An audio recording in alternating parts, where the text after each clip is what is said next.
Kepala Kepolisian Negara Republik Indonesia Jenderal Listio Sigit Prabowo menunjuk Kepala Badan Reserse Kriminal Komisaris Jenderal Agus Andrianto sebagai Wakil Kapolri atau Wakapolri menggantikan Komjen Gatot Edi Pramono.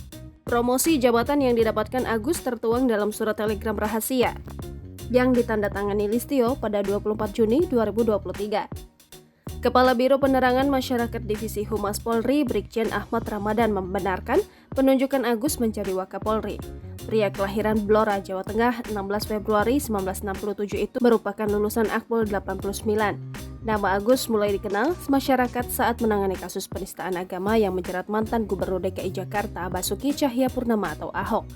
Agus terakhir melaporkan laporan harta kekayaan penyelenggaraan negara pada November 2016 atau saat ia menjabat sebagai Kepala Bagian Pengendalian Operasi Kepolisian Daerah Sumatera Selatan. Adapun di LHKPN pada periode itu, Agus tercatat memiliki harta kekayaan sebanyak 1,73 miliar rupiah. Ia memiliki aset tanah dan bangunan senilai 864,4 juta rupiah yang tersebar di Jakarta Timur sebagai warisan dan hibah dan Musi Banyu Asin hasil sendiri. Kemudian dia melaporkan harta bergerak berupa alat transportasi senilai 470 juta rupiah yang terdiri dari mobil Toyota Vios tahun 2003, mobil Nissan Grand Livina 2012, dan mobil Mitsubishi Pajero Sport tahun 2011. Lalu, Agus melaporkan harta bergerak lainnya yaitu logam mulia senilai 38 juta rupiah. Selain itu, ia tercatat memiliki giro dan setara kas senilai 361 juta rupiah. Sementara itu, Agus diketahui tidak memiliki catatan kepemilikan piutang.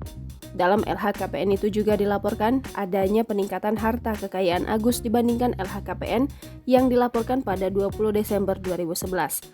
Pada saat itu, dia melaporkan kepemilikan harta mencapai 1.203.400.000 rupiah.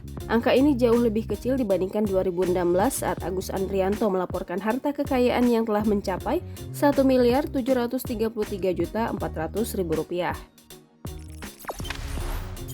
Jangan lupa subscribe, share, komen, dan like ya!